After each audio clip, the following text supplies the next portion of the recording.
Ordered. Conservative talk without apology. The Regular Joe Show with Joe Gigante. Weekday evenings at 9 on Super Talk 1270 and the free Super Talk 1270 mobile app. It's time for Talk of the Town on Super Talk 1270. Talk of the Town brought to you by Big Boy. Just get in line. It moves fast. Benchmark Mortgage. Call Joe Sheehan, your mortgage planner, at 701-400-3926. Dakota Pharmacy and Dakota Natural Health Center. We're here to help you stay well. Trademark Realty, Peak Automotive and Service, and Silver Ranch. You're tuned to Talk of the Town on Super Talk 1270. I'm Steve Bachman, along with Kevin Oberlander, Dakota Pharmacy, Dakota Natural Health Center, downtown Bismarck's Corner Drugstore. And welcome, Kevin. Good morning. Good morning. We're going to talk about mushrooms. We are going to talk about mushrooms. Some fungus among us. Yep. Now, it's kind of funny because when you brought this up as a topic, and people are a lot of, whether it's athlete's foot, jock itch, toenail fungus, people are familiar with fungus. Right. Fungal infections actually overall very, very bad and hard to get rid of. Yeah. But one of the first things that popped into my mind is, and I buy supplements, and so I'm always looking at supplements, and what I've noticed over the last year or two, you're seeing a lot of mushroom supplements. This is something I have not seen on the store shelves forever, but they seem to be popping up now because there must be some benefit with them. Yeah, we see some mushroom extracts in some of our, multiple layer products. Last Friday, I had a gentleman walk in the pharmacy, and he asked us if we had Ganoderma, and I had no idea what he was talking about. So in 80 years of being a pharmacist, or 90 or whatever it is now, that you were stumped. I was stumped. So I quick looked it up, and it's actually one of the reishi mushrooms. And I've heard of reishi. It's in a couple of the products that we have, but I realized I don't know a lot about mushrooms. So do they come in pieces? Yeah. Are they reishi pieces? Stems. Reishi pieces? So what I really enjoy about coming in on Thursday mornings is the research that I do to be prepared. So you do a lot of homework. Kevin comes in with a stack. Yeah. So no matter what direction we may go with the conversation, I can find it. You can find it. Yeah. So I started doing some reading, and I did a fair amount of research on and off this week about medicinal mushrooms. And I thought, yeah, there's a subject here. So that's where we're going. Well, and I was familiar with them, Asian medicine. Sure. They've been around for centuries and centuries and centuries, but has kind of stayed in that space with Asian medicine. Yeah, as you'll hear in a minute, there's many cultures that use mushrooms in their medicinal world, and we'll kind of go through that. I find it interesting anytime there's a quote-unquote food that really has a medicinal property. So Hippocrates said, whenever, let food be thy medicine and medicine be thy food. And a lot of the medicines, modern medicines we use, really originate in nature. They're originally from, say, a plant. You look at our cholesterol drugs. Well, and we've talked about this in the past, getting back to the roots of compounding. It was really about roots. Yeah. It was it was the plants in nature. It was. So looking into mushrooms and the medicinal properties, and of course, as we get modernized, we're getting, very pure extracts from the mushrooms. I think mushrooms are probably a good thing to have in our diet as long as you're not having problems with ingesting a fungus. The first thing I thought of was what you mentioned was agent. So TCM is traditional Chinese medicine. It's probably has the longest history in the use of mushrooms. It dates back thousands and thousands of years. In fact, Ganoderma is one of the most well-known medicinal mushrooms in traditional Chinese medicine.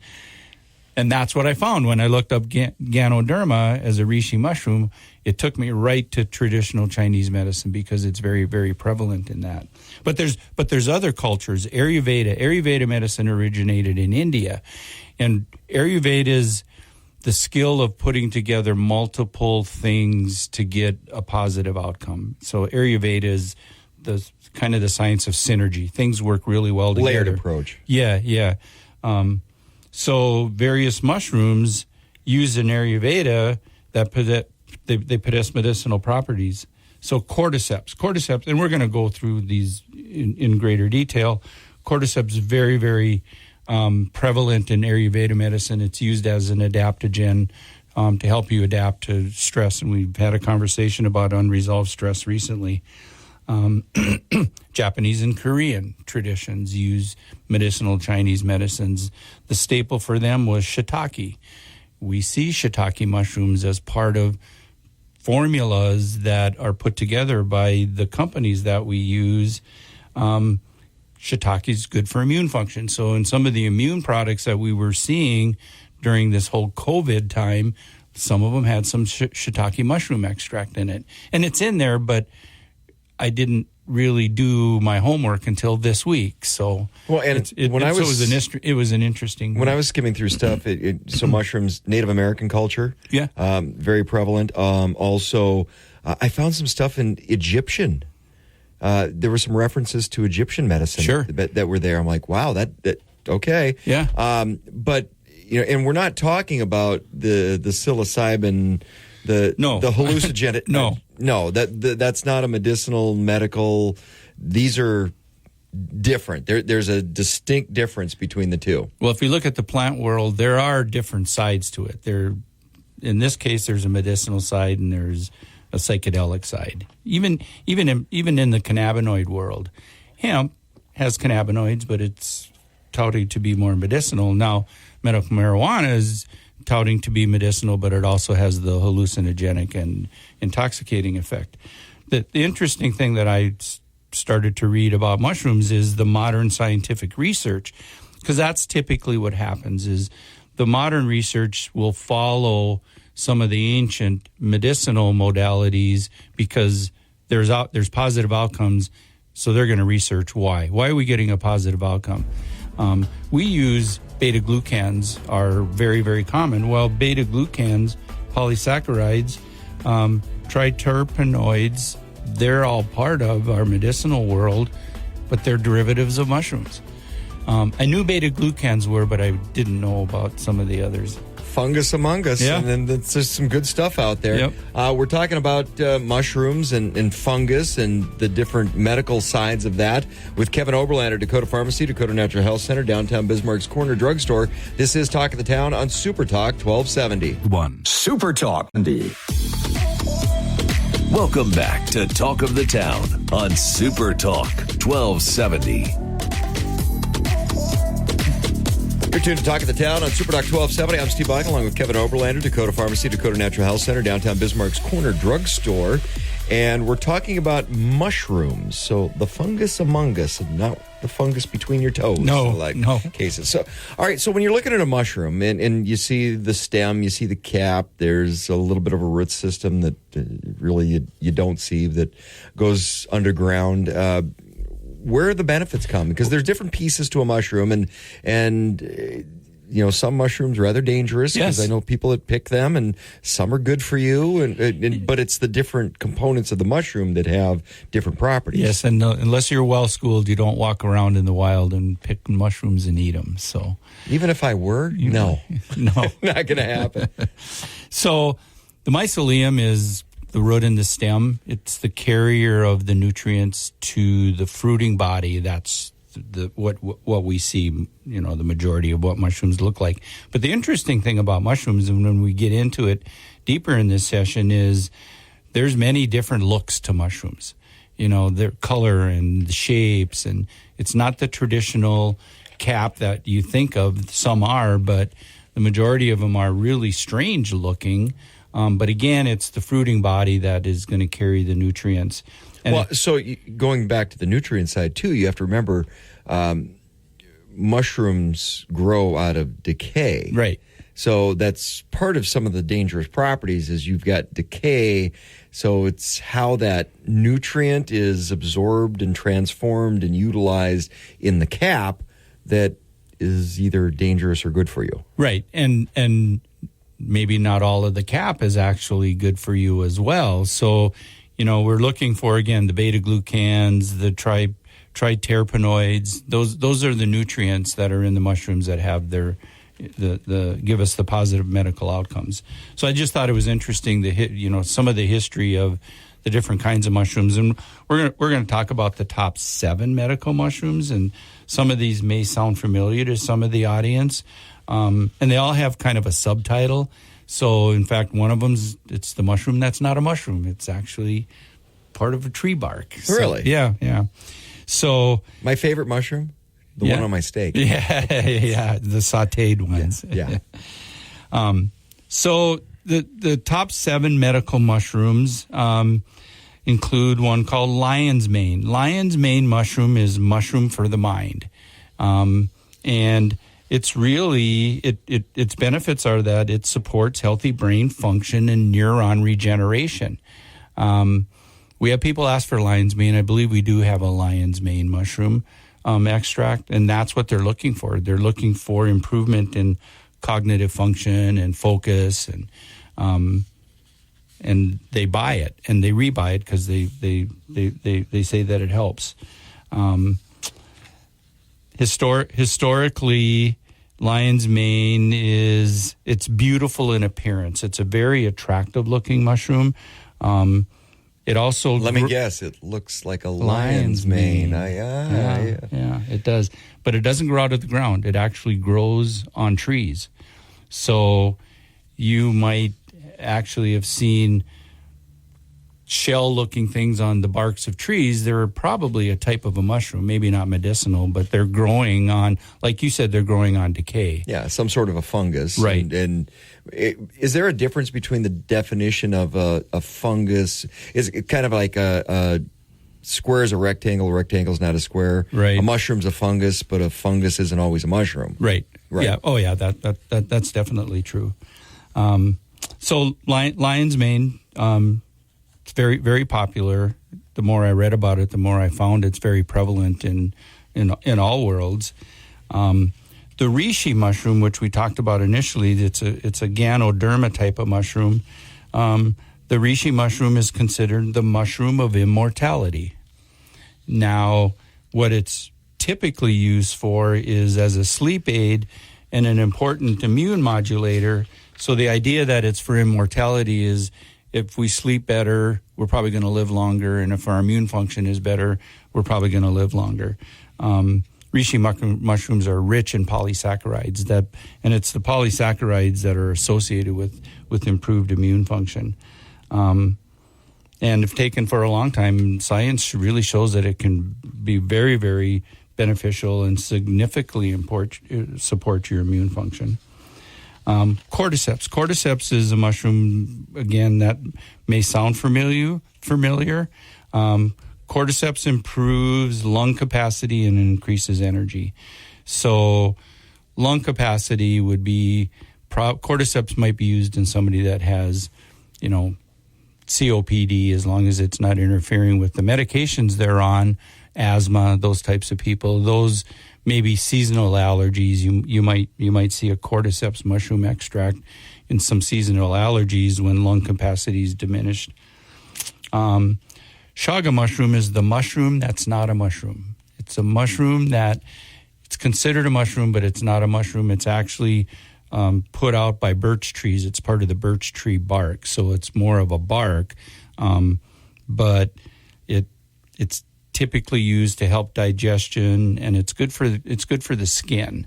And the idea that it's good for the skin is apparently the chaga mushroom is part of the birch bark because it helps protect the tree. So it's thought that is how it originally was used because it was seen on trees and healthy birch trees. So it was assumed that it would be good for skin. Turkey tail mushrooms, the mushroom of multiple colors. And again, the primary function of turkey tail is it helps boost the immune system.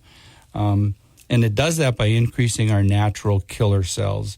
And that's important. We want good killer cells. To boost white cells? Yeah, killer cells are T cells. They're T cells. Yeah, they're scavengers. So a killer cell is, so if there's an infection and your immune function is trying to target that, the bugs we'll call them bugs. They tend to send out deflectors to draw the attention of our killer cells away from the bad guy that our immune system's trying to treat. Your T cells and your killer cells, they gather up these byproducts of the disease so that our killer cells can attack the actual bacteria or whatever we're dealing with. So something like turkey tail is going to help with gather up those free radicals, is what they're boost called. That system. They're going to boost free radicals. They're going to boost that system. Yep. Shiitake's the fragrant mushroom. Apparently, it has a very, very pleasant odor, and it's typically used to support cardiovascular health and liver health. And lastly, maitake mushroom is the dancing mushroom. And I found a video of a maitake mushroom, and it almost looks like they're in an ocean. They're like fingers flowing. They flutter. Yep. There's no cap. They're like fingers, but they're really, really cool looking. And again, it's really more of a cardiovascular health blood pressure benefit, and again, immune support. Well, and the shiitake, you mentioned the fragrance on that. That's why they're widely used in cooking. Yeah. Because of the fragrance that comes with the shiitake mushroom. So it's good for presentation. It is good for bouquet when you're making that fine meal. We're talking like the Food Channel. Yeah. I didn't have breakfast yet this morning. I'm hungry. This is Talk of the Town on Super Talk 1270. I'm Steve Beichel, along with Kevin Oberlander, Dakota Pharmacy, Dakota Natural Health Center, downtown Bismarck's Corner Drugstore. We're talking about fungus, mushrooms, and the health side of that. This is Talk of the Town on Super Talk 1270. It's Mark. Weekend Talk lineup is on Super Talk 1270. Check out the program schedule at supertalk1270.com and on the free Super Talk 1270 app. Talk of the Town, brought to you by Big Boy. Just get in line. It moves fast. Benchmark Mortgage. Call Joe Sheehan, your mortgage planner, at 701-400-3926. Dakota Pharmacy and Dakota Natural Health Center. We're here to help you stay well. Trademark Realty, Peak Automotive and Service, and Silver Ranch. Welcome back to Talk of the Town on Super Talk 1270. You're tuned to Talk of the Town on Super Talk 1270. I'm Steve Beichel, along with Kevin Oberlander, Dakota Pharmacy, Dakota Natural Health Center, downtown Bismarck's Corner Drugstore. And we're talking about fungus, the fungus among us. We're talking about mushrooms and the medicinal health aspect of mushrooms. So, okay, like I said, I've been seeing mushrooms and mushroom extract on store shelves for a little over a year now, about a year and a half. It's really come into its own. And we talk about absorption and things like that all the time, and the quality of these different supplements. And I picked up several of these bottles, and some of them are specific, this type of mushroom or that type of mushroom. But usually I'll see a mushroom extract and it'll list a few things on there. I'm guessing the average consumer, myself included, is not going to have any clue what amounts or quality or anything as you're sitting there looking at a bottle that says mushroom extract. I've been doing this a long time, and I didn't know anything about it. Okay. Teach us. Yeah. So one of the interesting things about mushrooms is we kind of consider them a vegetable, but they're not. They're not a plant or an animal. They're a fungus. And when we get into the next session, we talk about some of the risks of mushrooms. It centers around the fact that not everybody should. It's a fungus. It's a fungus. Not everybody should ingest them. Well, and I know people that, one of the worst medical conditions that's out there is get a fungal infection. Oh, yeah. Good luck. Those are hard to get rid of. So you have to be very careful with fungus. We've talked about biofilms. Fungus are very, very adept at building themselves a biofilm to protect themselves. Now, the bad fungus are.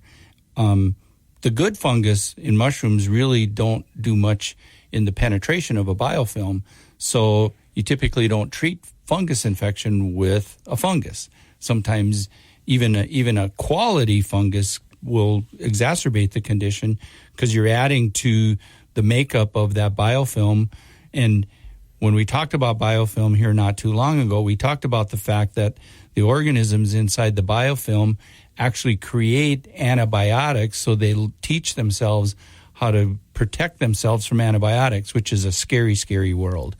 And I don't know that we really know enough about mushrooms and their effect on biofilm, but I don't believe there's a mechanism there, or they're not adding to that mechanism because they're not able to break. Well, and quite often, mold and fungus are grouped together. Yeah. And where does penicillin come from? It's mold. Mold. Yep. So, you got to be careful. You do have to be careful. And as far as quality, we've talked about that all the time. I'm sure you can get bad mushroom extracts. I'm sure you can get some that have no medicinal quality. We hear horror stories about I'm buying a reishi mushroom and they put a dot of it in there. The rest is nothing, but they put it on the label because it's got some reishi in there. So there's got to be dosages and amounts that are medicinally proven, which is what we look to as when we're looking at drug supplement manufacturers. We're looking at their knowledge and how long have they been doing it, and their independent lab testing to prove that what is on the label is actually what's in the bottle. But I thought we'd take this session and kind of do a reverse on, because we talked about the mushrooms and what they might be used for. So let's do the reverse. Let's look at a disease or some type of malady and what would be the mushrooms that would be best for that.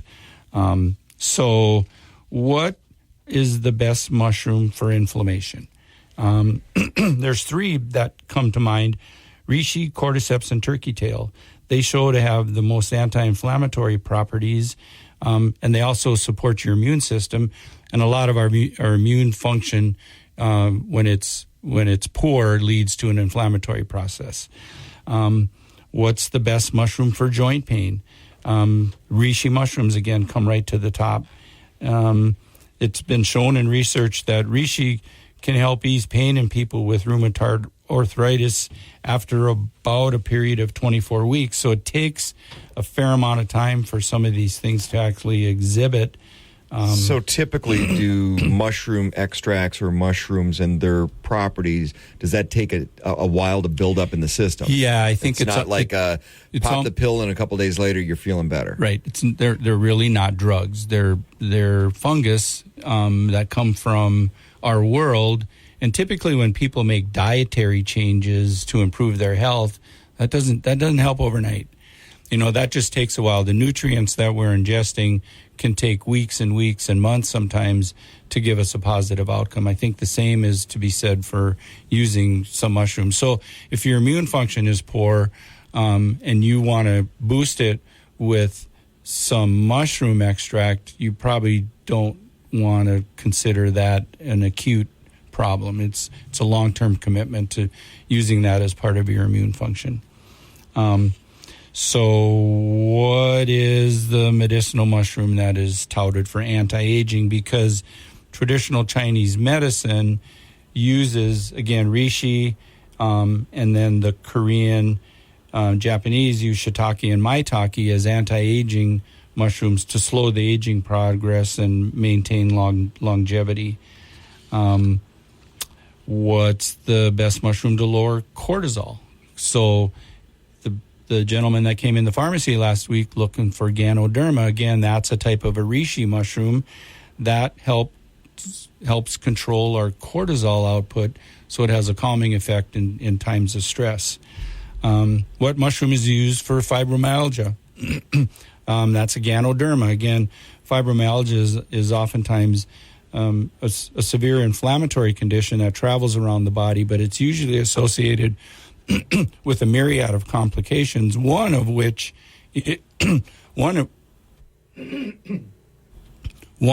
is excessive stress. So these mushroom extracts seem to have a calming effect on our system. So using some type of a Ganoderma mushroom may be part of a program. I don't know that if a fibromyalgia patient came in the store that I would say, here, take this, and that's all you need to take as Ganoderma, but it might become part of their program. Could be kind of a part of a regimen. Right, because it typically takes a long time and multiple modalities to help patients like this. One of the questions I ran across is, what is better, maitake or shiitake? You actually see them mostly together.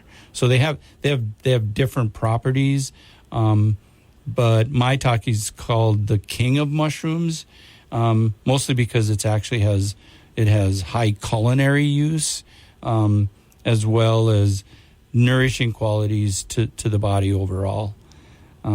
So what, in a nutshell, what are some of the myriad of health benefits that medical mushrooms as nutritional powerhouses can improve? And that list includes, the top is provide immune support. They're full of antioxidants. And we've talked about antioxidants ad nauseum in the past. Antioxidants are just really, really good for you. They help fend off what's called oxidative stress. So as oxidation and stress destroy cells, the cells become rusty, and antioxidants help knock the rust off. I had a friend of mine that's a chef and a nutritionist, and they described mushrooms because they cooked with mushrooms a lot. And I love mushrooms in food, and they cook with, and they described mushrooms as the mitochondria of the food world. I'm like, that's pretty accurate. That's very interesting. Yeah. So, and we've talked because of the antioxidant properties, right? And we've talked about antioxidants in the past, and the mitochondria. So the mitochondria is the powerhouse. So anything you can ingest that powers the mitochondria, and mushrooms may very well be one of those things to include in a regimen. Mitochondria health is all the rage right now in medicine. We talked about methylene blue powering the mitochondria. In fact, I found a source of methylene blue that I think we can carry in the pharmacy. So without turning the pharmacy blue? Without turning the pharmacy blue. Like some labs get to be. Interesting stuff. We're talking about mushrooms. Kevin Oberlander, Dakota Pharmacy, Dakota Natural Health Center, downtown Bismarck's Corner Drugstore. When we come back, I want to talk about some of the dangerous side of mushrooms. Again, we talked about that. You don't, unless you're well versed, you don't walk through the woods and go, oh, look, a mushroom. I'm going to have that for dinner tonight. There are some dark and dangerous sides. We mentioned the biofilm side of things. So you have to know what you're working with when you're addressing mushrooms and fungus. This is Talk of the Town on Super Talk 1270. Super Talk.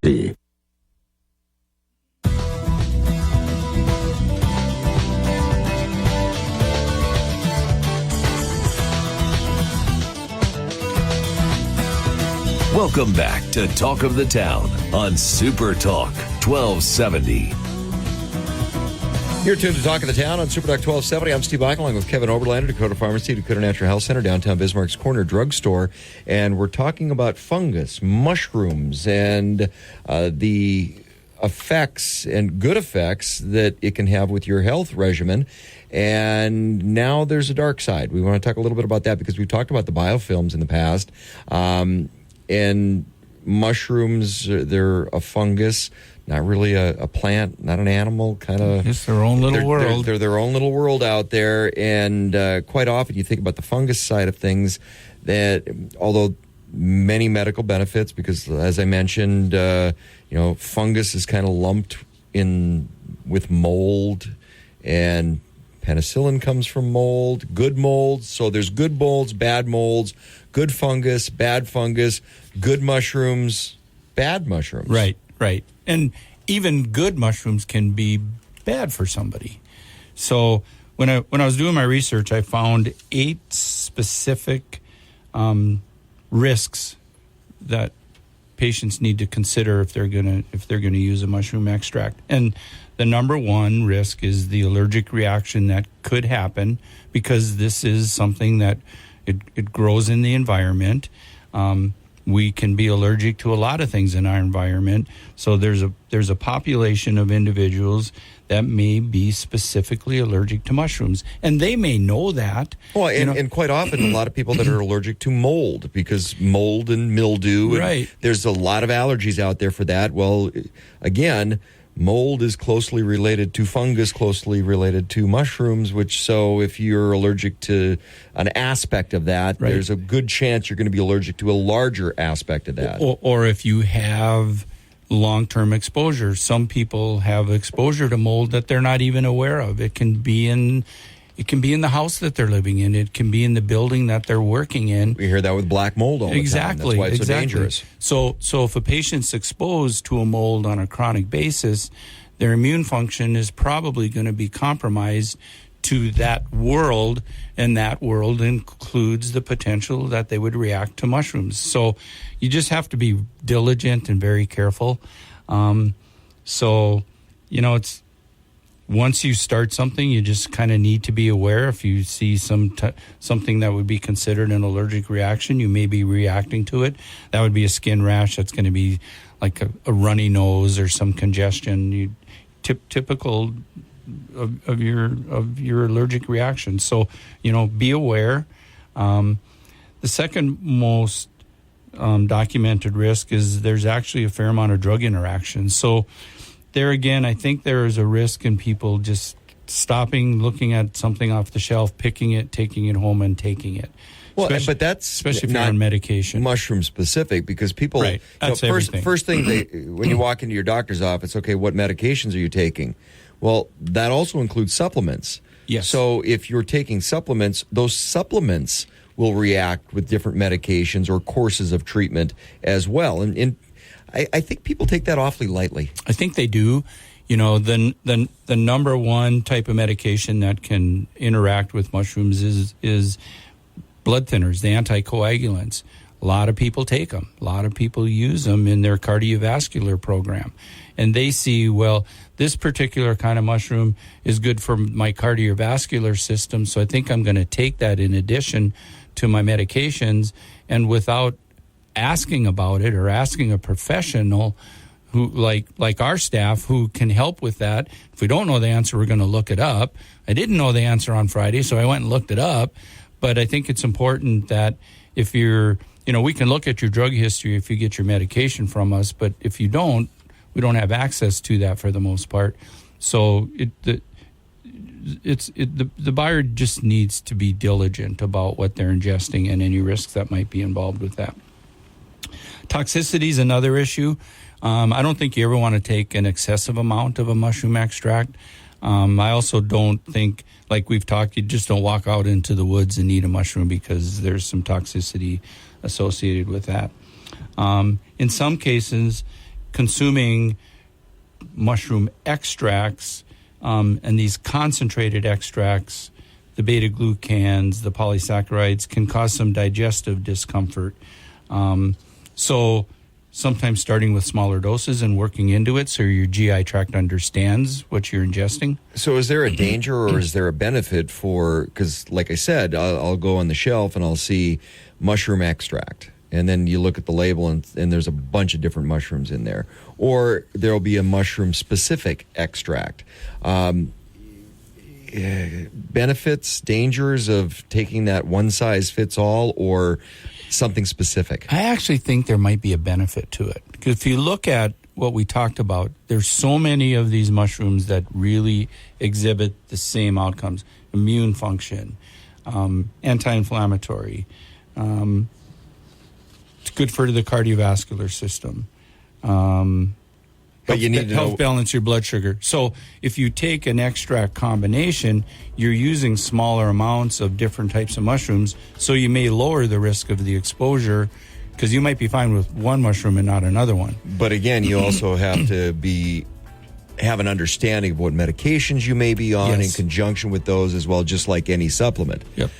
Great resource. If you want more information, talk to Kevin and your staff. 705 East Main, Bismarck's downtown corner drugstore.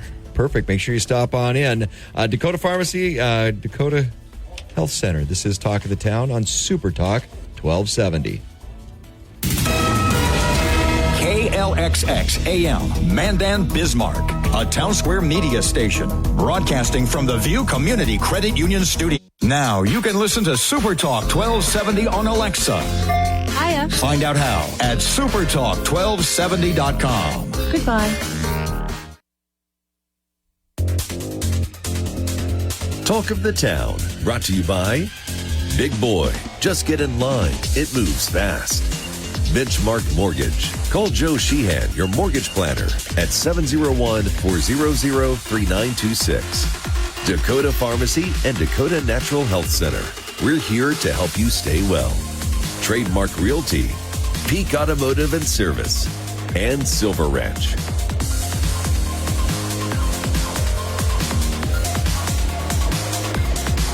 Welcome back to Talk of the Town on Super Talk 1270. You're tuned to Talk of the Town on Super Talk 1270. I'm Steve Bakken, along with the one, the only Joe Sheehan from Benchmark Mortgage. He is your mortgage planner. A lot to talk about. We're going to talk about tax refund season coming up. Also, the difference between a broker and a banker. I was talking to somebody over the weekend, and they're like, well, aren't they all the same? No. You need to listen to the program. So we're going to break that down a little bit. Also, the investment side with your kids, how to work through that process. And I know a lot of friends that have sent their kids off to college, and they've looked at, okay, what's the best way to invest in their kids' education? It's been buying property. Kids got to live someplace. And once they're out of the dorms, then, hey, if you're owning and building equity, it's a great way to get your kid off to a start. We're going to talk about that as well. But first, of course, the Fed came out, said nothing. They said nothing, Joe. Yeah, they said, well, they really said nothing. They said the same thing they've been saying for a long time, which the rule is don't fight the Fed, right? So they've been saying the same thing they've been saying for a long time, which is, hey, until inflation is at 2%, or until we have a real clear line to 2%, we're not doing anything. And it's a big nothing burger. Yeah, so I mean, and the jobs reports have been mixed. They were all positive, well, until today. And of course, today we have different jobs reports, which, we had, 200 jobless claims, 224 versus 213. So jobless claims up, negative, but it's like marginally, but at least it was up, right? Yep. Which that's what the Fed wants to see. Fed wants to see unemployment move closer to 4%. Because that's one of the everybody needs to be unemployed. Not everybody, just 4% of us. Wait a minute, apparently. that's what we had with COVID. yeah, man. Think about that. Government money, that's a good thing. But and then productivity. Now this is also important. Productivity 3.2 versus 2.4% expected. So that means that our workers are increasing in productivity. See, that's a number that people don't look. I don't think people look at enough, because I look at, okay, how productive. I judge myself daily. How productive am I today? Did I get my list done? Mm-hmm. Productivity matters. Can I do more work with less of my time or less of my input? Because we're seeing a lot of that in the automation side of stuff, whether it's, hey, there's a kiosk at the grocery store or at McDonald's, or a robot on an assembly line. Nope. That all leads into the productivity, and that comes back to some of those jobless numbers, and people don't look at it that way. Well, and another number, the unit labor cost, 0.5 versus 1.3. So, which means that if it costs, you get more per hour out of it's costing you less per hour of employment for more productivity, right? So, those are all good inflation signs. Those are all good for the fact that, if you can get more out of a worker, right? Higher productivity, less unit labor costs, that means the price of goods should come down, and that's good for inflation. In the same thing too, as a higher jobless claims means if we have more people unemployed, then wage inflation starts to come under control. But just the other day regarding that, the JOLTS report came out showing that we were higher than expected on number of jobs available still. So we don't get consistent information yet. It's not 2 + 2 = 4. It's still kind of a scrambled puzzle of information.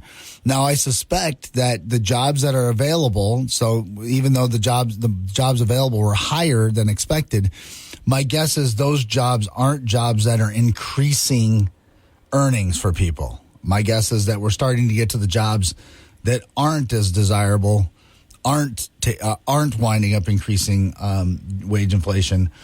And so either way, this is good. So put any kind of a rate cut off until June. Now, what does that mean for mortgage rates? Remember, the Fed rate and mortgage rates are not directly connected. They dance together. They don't, but they're not the same. And so the Fed is the short-term money. It's the overnight fund that goes to the banks for lending.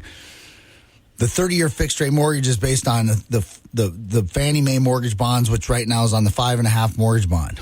And so there's a couple things out there that are working against the 30-year fixed rate. So right now, the Fed rate is a little over 5, right? And mortgage rates are closer to 7. Well, typically, historically, in 50 years, the average difference between the 10-year Treasury and the 30-year fixed-rate mortgage has been about 1.25. So truthfully, mortgage rates shouldn't really be a lot higher than 6%, 5.75%, 6%. But they're almost 2 points higher than the 10-year, because the 10-year Treasury is at 4. Well, now the Treasury is 3.9 today. So truthfully, rates should be at like 5.25 today on the historical average of the difference between the 10-year and the 30-year. So why aren't they? Why all of a sudden do we have a 2-point spread instead of a 1-point spread or a 1-ish spread between the two? And the reason is this. Number one, the Fed is unwinding its balance sheet. So the Fed has... And you've talked about that before. Yep, the Fed has during COVID, the Fed put like $8 trillion, $10 trillion of 2 and 3% Fannie Mae bonds that are very desirable to investors, and the Fed is selling those off. So I'm not going to buy today's current 5.5% bond being offered as deep if I can go get some of the Fed's money that it's still unwinding off its balance sheet. So until the Fed starts to taper that, you still got to keep offering a higher price on the 5.5-year bond to get people to keep buying today's rates, right? And then the other reason is just overall investor confidence in being deep in a 5.5% bond. Nobody wants to be holding a 5.5% bond, and then something happens where all of a sudden a 3% bond is available and everybody's refinancing, because the person holding that 5.5% bond is going to be held short if all the loans that were used to fill that 5.5% bond refinance and pay out. That's going to kill your investment in that bond. So nobody wants to be that deep in that paper, because if all of a sudden because everybody keeps predicting this refinance opportunity coming down the road, if it happens, it hurts the people buying bonds at 5.5%. So is it more a question of managing expectations as a home buyer or an investor on that side? I think it's just a matter. I think it's just a matter of things settling down. It's like everybody take a deep breath. It's like if you threw a big boulder in a pond, and I get the waves that come out, right? And it takes a while for that wave effect to settle down and come back to normal, right? Normal is the 30-year tracking about 1.25, 1.5 above the 10-year, which is currently at 3.9. Well, this is like a COVID. What the Fed did and what the government did with the government spending is like threw a meteor in the pond. And so like it's not like an extinction event. It doesn't look like normal waves. It's like a chaotic, thing that's finally starting to settle down. So I think that's why everybody keeps going, well, next quarter. And I think that's why it keeps taking longer than everybody expects, is because this was so much more chaotic than anybody anticipated. That's why I bring up the managing expectations, because just take a breath. Yep. Relax, and it'll settle down. But again, the predictions, I think, are are pushing the market a little bit more than anything else. So the good news is, these rates are not terrible as house prices calm. The other good news is rates should already be lower. So buying now and putting yourself in a good position in a home on these rates means as rates go lower, what happens to the value of anything you're buying today? It goes up. Joe Sheehan, he is your mortgage planner over at Benchmark Mortgage. Give him a call at 701-400-3926. We're going to talk about brokers versus the bank. And no, all brokers are not the same. When we come back, this is Talk of the Town on Super Talk 1270. Super Talk 1270.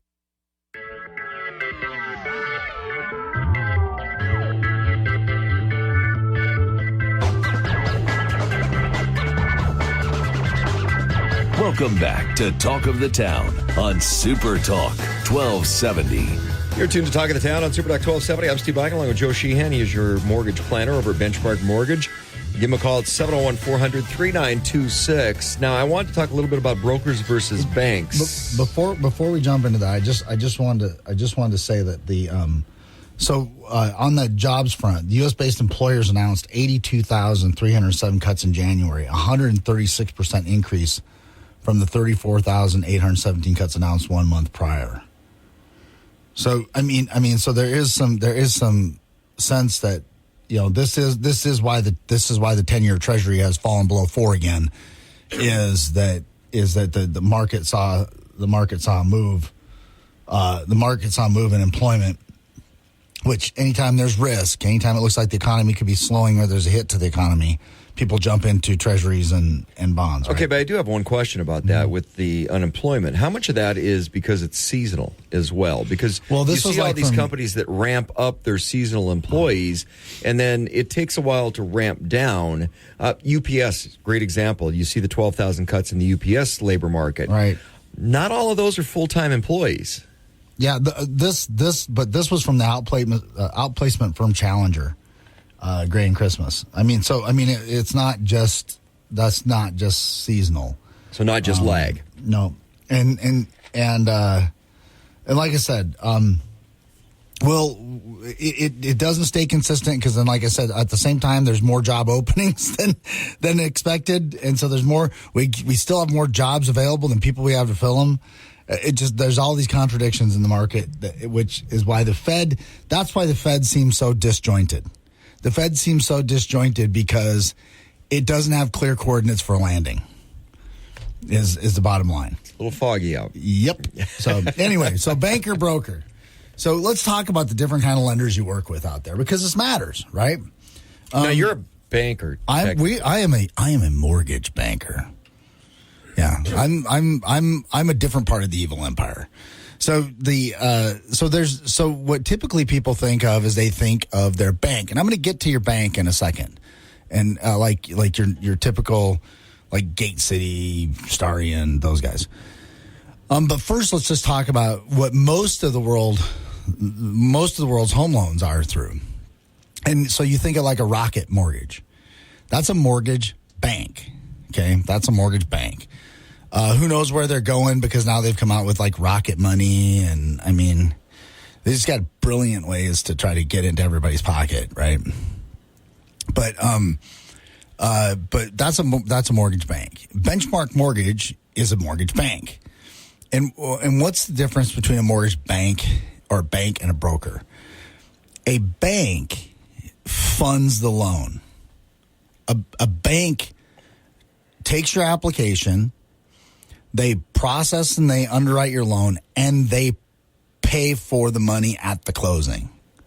Now, they could sell it later, but they initially own your loan to start with, no matter what.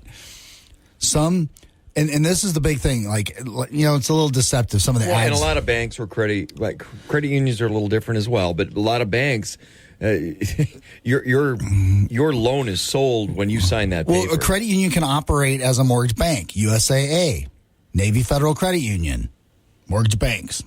Okay. Okay. They're depositories, so you can have money with those places, but in the mortgage operation, they work as a mortgage bank. You know, they fund the loan. The loan is in USAA's name day one of the transaction, right? And so, and here's why this is important, because because a mortgage bank owns the loan, and they fund the loan, they underwrite the loan. So, like, you have personalities inside those types of banks. So, like, some banks are risk averse, right? So they're very picky about who they let on their books, and so underwriting can be harder. Other mortgage banks are more team oriented. So, like, when I work with my underwriters work for Benchmark. They're Benchmark employees. They work with me. They're on my team. My underwriter's name is Tess.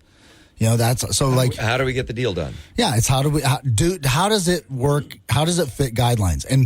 And mortgage banks work directly with the source of the 30-year fixed rate mortgage: Fannie, Freddie, Ginnie, FHA, and VA. So they work directly. They're not going through any third parties. There's no filters. There's no anything. They work directly with them. Now, at the same time, a mortgage bank can sell that loan as well.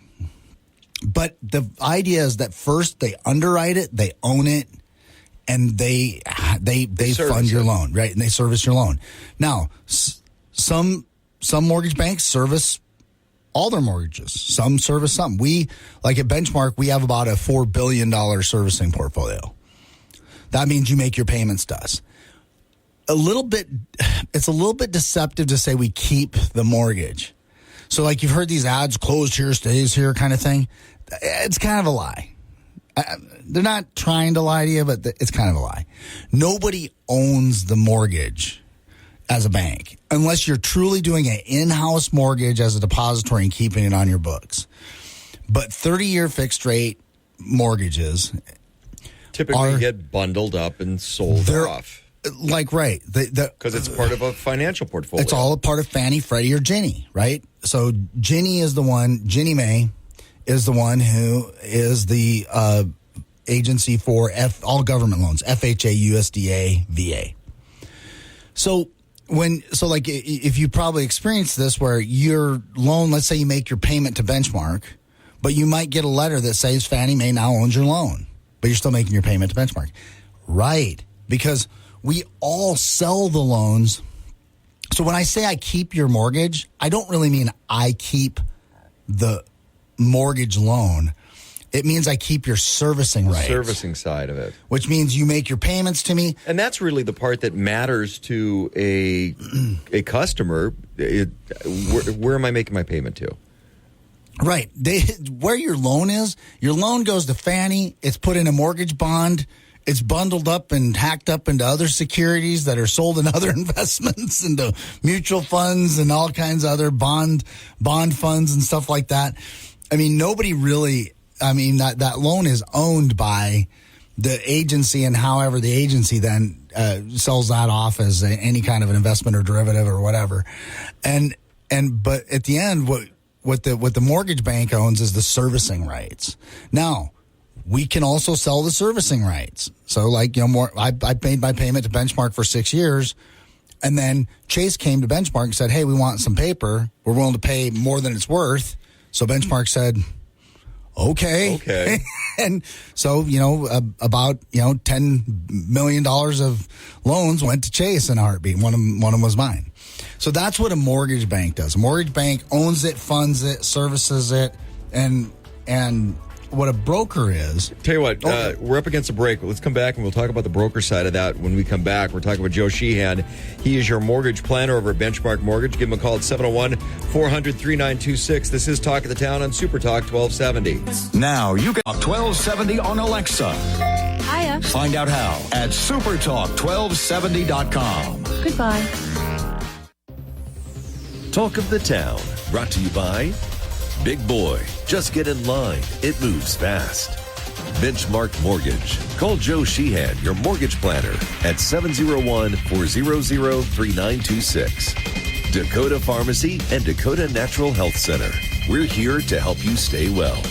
Trademark Realty, Peak Automotive and Service, and Silver Ranch. Welcome back to Talk of the Town on Super Talk 1270. You're tuned to Talk of the Town on Super Talk 1270. I'm Steve Michael, along with Joe Sheehan, your mortgage planner over at Benchmark Mortgage. Give them a call at 701-400-3926. We're talking about the difference between a bank and a banker and a mortgage banker and a broker. Okay, so heading into the break, we explained the banking side of it. What's the brokerage side of it? Well, a mortgage broker is somebody, they don't fund the loan, they don't own the loan. Really, it's just a licensed person. Facilitator. That they're shopping helps for you meet the lender. So it's a third party. A relationship manager. Kind of. If you want to make it sound cool. But the thing you have to understand where I think that for the big disadvantage to brokers will claim that they can save you money because they can shop around for you. Well, so, and you hear this a lot with realtors. They're, a licensed realtor and then a licensed realtor broker. So that's usually where I hear the broker side. Yeah, in a realtor terms, that means they're a supervisor. That means they have the right to manage realtors. They have an additional responsibility in terms of where they can manage and have a brokerage of other realtors, right, or real estate agents. In the mortgage world, what a broker means is I'm licensed to facilitate you meeting a lender. And so the idea behind it is that, I can shop around and I can get you better deals. Well, tell me where you put a third party in something and the cost goes down. Yeah, usually not. It usually doesn't happen, right? Which is why I choose to be a mortgage bank and not a mortgage broker, is because so instead of where I lend the money and I can sell it directly Fannie, or let's say Chase wants the loan, I can sell it directly to Chase, but I own that loan. I don't need somebody to place it somewhere, right? So I'm already in that space, and I've already offered what I've offered. So there's not a third party taking a third cut? Nope. Well, like somebody like Chase or PennyMac or somebody has to decide to pay. I'm only gonna give it to them if they're paying me more than I can make on it myself, right? And the reason they want it is because there's money in volume. Like people are like, why would they pay? Why wouldn't you just get? Well, because there's always it's the same reason. It's the same reason why, like on the stock market, a broker dealer will buy a bunch of Apple stock that it's going to resell, right? Because they can buy it at a discount and resell it to you for the market price. Then people don't quite understand that, but that's why when you're doing investments and you're working with a broker dealer, right? So we don't facilitate. We lend it directly. We own it. But a broker never owns that loan. They're facilitating, which also, here's where it breaks down in the customer experience for me. The biggest reason I am not a broker is because in the customer experience, I want it to be smooth and easy for you. And brokers can walk away and not service. Yeah, they don't own it. Yeah. Yeah, but the biggest thing is underwriting. Like I told you, my underwriter's name is Tess. I talk to Tess every week. My team talks to Tess every day. Tess is a part of our team. She's there to help. She knows that if our customers aren't happy, we don't get more customers. But if I was selling a loan to, like, so let's say United Wholesale Mortgage, what's that underwriter's job at United Wholesale Mortgage? No incentive working for you or working for... It's to protect United Wholesale Mortgage. Yeah, and so, not working for that customer or that buyer. Right.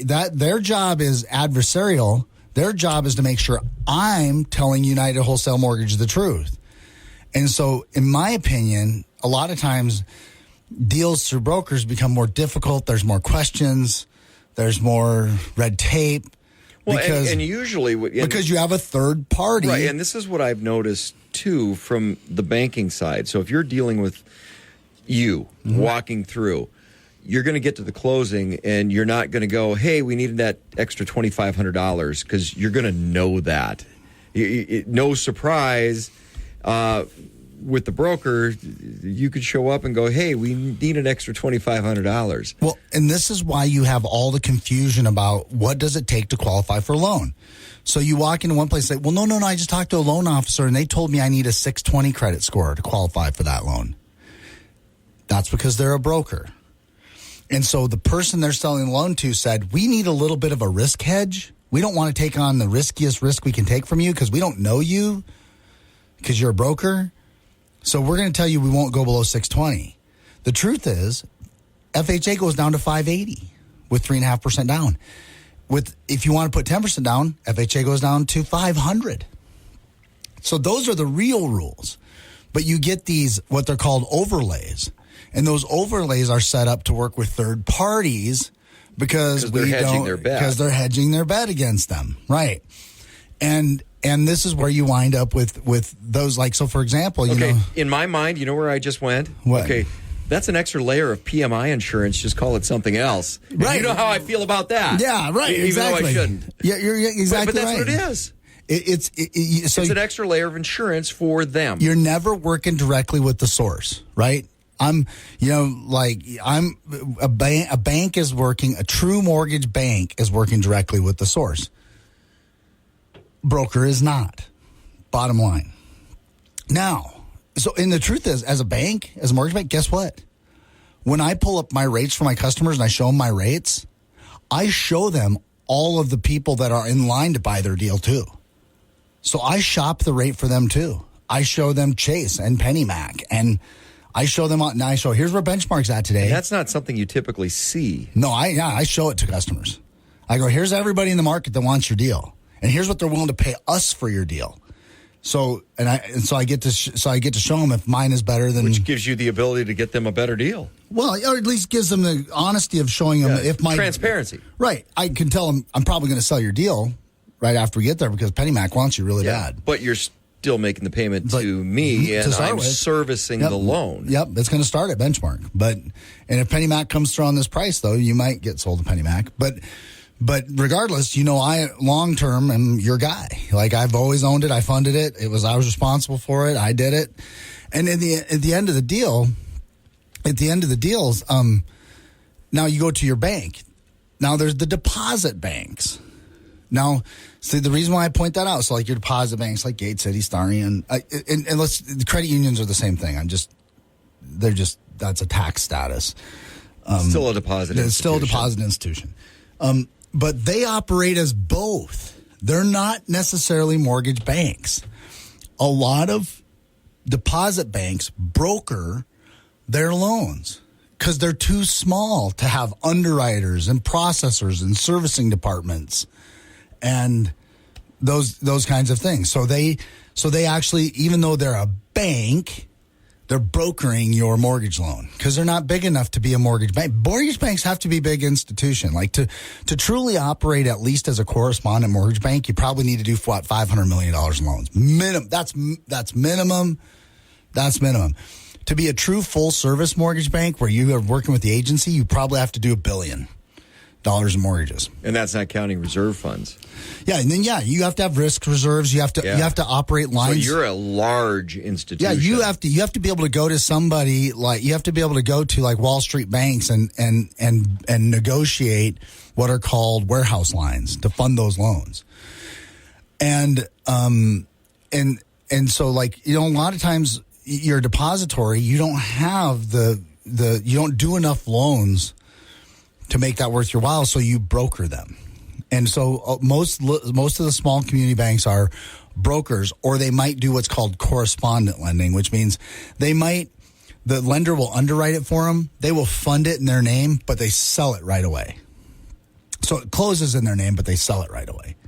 And they always knew who they were going to sell it to. It's one more step it's just like a little bit deeper than a broker, but it's about the same idea. Now, but then some of them operate as a mortgage bank. Like Gate City is probably the biggest mortgage. They're a true mortgage bank in terms of the way that they operate.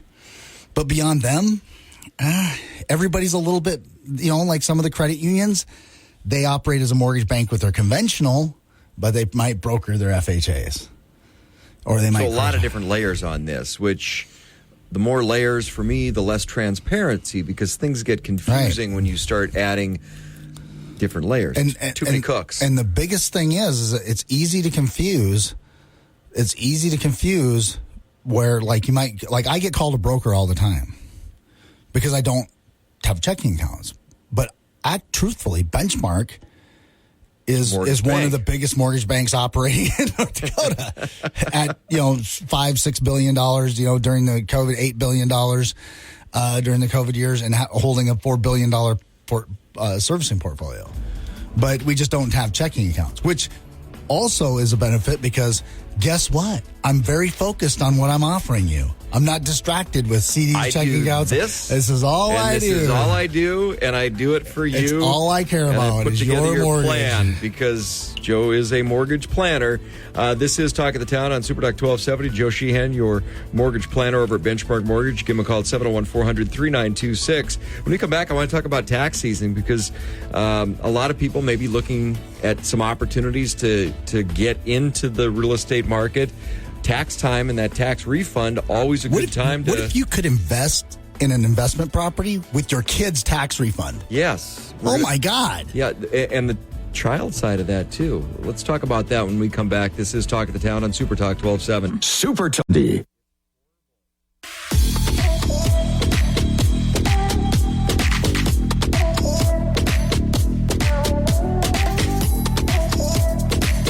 Welcome back to Talk of the Town on Super Talk 1270. You're tuned to Talk of the Town on Super Talk 1270. I'm Steve Biden along with Joe Sheehan, your mortgage planner over at Benchmark Mortgage. Give him a call at 701-400-3926. The only other phone number I know besides my wife's and mine. And there you go. Having good company. Don't mix those up. Yeah, I got the number now. It's committed to memory. It's crazy. Tax refunds. You mentioned tax refunds and how to invest with your kids. Like I mentioned at the beginning of the show, I got a lot of friends that they've figured out what's the best way to offset some of the costs and the financial liability when their kids are going to college. Well, buy a rental property and let your kid live there, and then you can flip it later or but because you're building equity. Yep. So now is a great time with tax returns to start working on building some of that equity for your kids, even if they're not ready to go off to college or whatever they're doing. Yeah, let's talk about situation number one. You have a kid who gets their first full-time job, or they and their spouse get their first full-time jobs. They're ready. As long as they have a 2-year history of working, I can go with that full-time income on that first-time job. I don't need. Everybody talks about these 2-year histories and stuff. You don't need all that. And with the North Dakota Housing Finance Agency program, the minimum required investment is $500. So literally, if they have any kind of tax refund at all, you could literally take that and they could buy a home. Gas money. Literally. It's gas money. Yep, exactly. Now, so that's the easy one. Let's go to a little bit harder one. Let's say your kid doesn't have the income yet.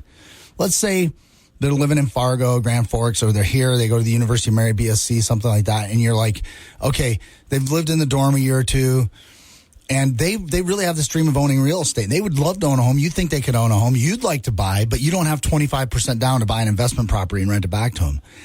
If you buy it with them, so if you as the parent have the income to qualify, for another house payment, we can put them in a home with them on the loan with 3.5% down. So 3.5% down, they can begin the road to home ownership. And you're the co-signer. You're called a non-occupant co-borrower. We used to call these kiddie condo loans because, it was real popular. Like condos were real popular. They just sprouted out of the ground at one time, like in the 70s, 80s. And so what would happen is people would buy condos for their kids to live in while they're going to school, and they could do it 3.5% down, and we market them as kiddie condo loans. Well, now the condo thing's kind of gone, and you'd rather own a single family house anyway. So you literally can buy a single family house, your kid's on the loan, 3.5% down. You're the co-backer. You don't have to live there. You don't have to put 25% down. You can rent this out to other college students, other roommates that live with your kid, and you start down that road. And what is the advantage of this? You're both having income. You're both owners. You're both having investment income. You start filing Schedule E's, so you get the tax benefits of property depreciation, write-offs, things like that. Now, your kid's going to lose their first-time home buyer program because now they've owned owner-occupied real estate. But who cares? They're building equity. Who cares? And then literally they're done with college. They're getting their first full-time job. They could literally go buy another home off of for 3% down or 3.5% down. Yeah, you just flip that and step They don't up. even have to sell it. They could keep it. You guys could keep it as a rental, and they could go buy their next home for themselves with 3.5% down. It's crazy. If I could do this all over again, I would literally buy a duplex when I was 25 years old. I'd move out of it in 2 years. I'd buy another duplex and another, and then I'd go and I'd do this all with 3.5% down till I was 30, 35. And I'd buy the real house I want to live in, and then I would figure out which ones I wanted to flip. Retire and live on your investment passive properties, income, right? Yeah. I got old and I learned it too late. Yeah, well, we all kind of did that, but there's a lot of different programs out there, a lot of different ways to invest with your kids, utilize your tax returns. Go with the mortgage bank, not the broker side. I'm not saying don't go with the broker. If you got a great loan officer, you got a great loan officer. They manage their systems well. But you know what? It's that extra layer for me, and it really makes a difference. I just want people to know the difference. If you want to find out more, get that plan in place. Give Joe Sheehan a call. Use your mortgage banker and your mortgage planner over at Benchmark Mortgage. 701-400-3926. This is Talk of the Town on Super Talk 1270. KLXX AM, Mandan, Bismarck, a Town Square media station, broadcasting from the View Community Credit Union Studio.